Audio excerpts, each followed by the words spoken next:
तो हम आत्माएं हैं भोगता, भोगने वाली, सुख भोगने वाली और दुख भोगने वाली, और वो है अभोक्ता।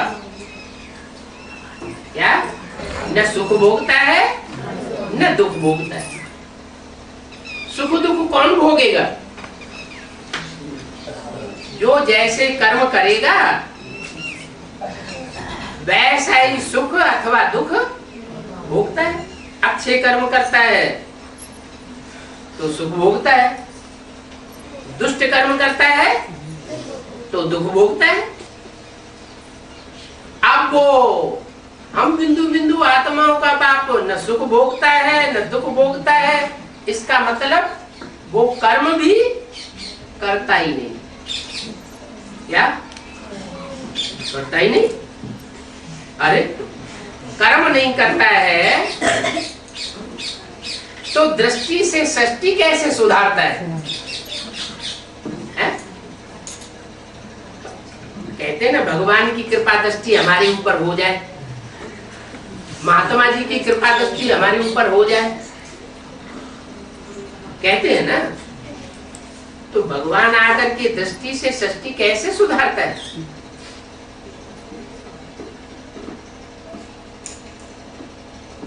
ज्ञान कैसे सुनाता है? हमारी आत्मा के अनेक जन्मों का ज्ञान हमें कैसे बताता है? हम तो भूले हुए हैं, जन्म मरण के चक्कर में आते हैं, नया नया शरीर धारण करते हैं, पूर्व जन्म की बात भूल जाती है। तो वो हमको कैसे याद दिलाता है? मुख से ज्ञान तो सुनाना पड़ेगा। मुख से ज्ञान सुनाएगा तो मुख से कर्म किया, आंख से देखेगा तो दृष्टि देने का काम तो किया ना, तो कुछ करता तो है। करता है या नहीं करता है? करता है। फिर जब करता है तो भोगता क्यों नहीं है? करता है, हम करते हैं तो हम भोगते हैं। अच्छा करते हैं तो अच्छा भोगते हैं, बुरा करते हैं तो बुरा भोगते हैं। और वो करता है तो भोगता क्यों नहीं? वो भोगी क्यों नहीं बनता? वो अभोक्ता क्यों है और हम भोगी क्यों हैं? इसलिए कि वो जो भी कर्म करता है, जिन किन्हीं भी कर्मेंद्रियों के द्वारा कर्म करता है, वो लगाव पूर्वक नहीं करता है। क्या? मोह ममता लग जाती है ना, लगाव, जिसे अटैचमेंट, ऐसा कर्म नहीं करता है। हम कैसे करते हैं? हम जिसको देखेंगे उसकी याद आने लगेगी, जिसके साथ बैठेंगे बतियाएंगे उसकी याद आने लगेगी, तो हमको लगाव लग जाता है। और उसको लगाव नहीं लगता है। जब लगाव ही नहीं लगता तो अच्छे बुरे कर्म का भोग भी नहीं भोगता। तो जब इस सृष्टि पर वो आता है तो हमको यही सिखाता है। क्या क्या सिखाता है? कि कर्म तो भल करो, सन्यासियों के मिसल कर्म धारा नहीं छोड़नी है। कर्म सन्यासी नहीं बनना है, लेकिन क्या करना है? श्रेष्ठ कर्म। मेरी याद में रह करके कर्म करोगे तो तुमको भी कर्म का लेप छेप नहीं लगेगा, तुमको कर्म का लगाव नहीं लगेगा। क्या? जैसे मैं कर्म करता हूँ तो मेरे को किसी का लगाव नहीं लगता, मेरे को किसी की याद नहीं आती, ऐसे ही तुमको भी कर्म का लेप छेप नहीं लगेगा। इसलिए आकर के बताता है कि मुझे याद करो,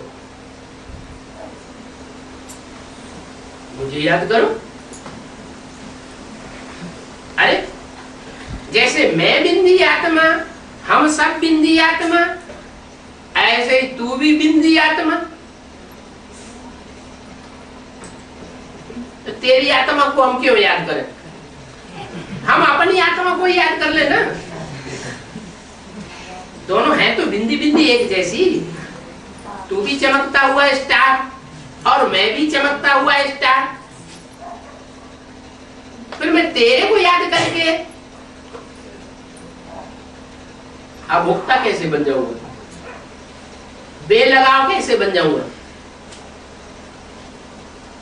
तो बताया कि है तो दोनों की आत्मा, परमात्मा परमपिता की आत्मा भी बिंदु और हम आत्मा भी ज्योति बिंदु। लेकिन वो ज्योति बिंदु इस सृष्टि में आकर के इस सृष्टि के हीरो पार्टधारी में प्रवेश करता है। क्या प्रवेश करता है? तो शरीरधारी बन जाता है। जैसे कोई भूत प्रेत प्रवेश कर जाते हैं ना, ऐसे वो भी प्रवेश करता है। गीता में भी लिखा हुआ है प्रवेश तुम, मैं प्रवेश करने योग्य हूं। तो वो प्रवेश करके उसकी कर्मेंद्रियों के द्वारा कर्म करता है। किसकी कर्मेंद्रियों के द्वारा? हीरो पार्टधारी राम की आत्मा में प्रवेश करता है। तो जिसमें प्रवेश करता है वो सारी मनुष्य सृष्टि का बाप कहा जाता है। कौन? राम बाप। सारी मनुष्य सृष्टि के बाप में प्रवेश करके वो हमको कर्म करना सिखाता है। कैसे कर्म करना? कर्म, अकर्म, विकर्म माने विपरीत कर्म की गति समझाता है।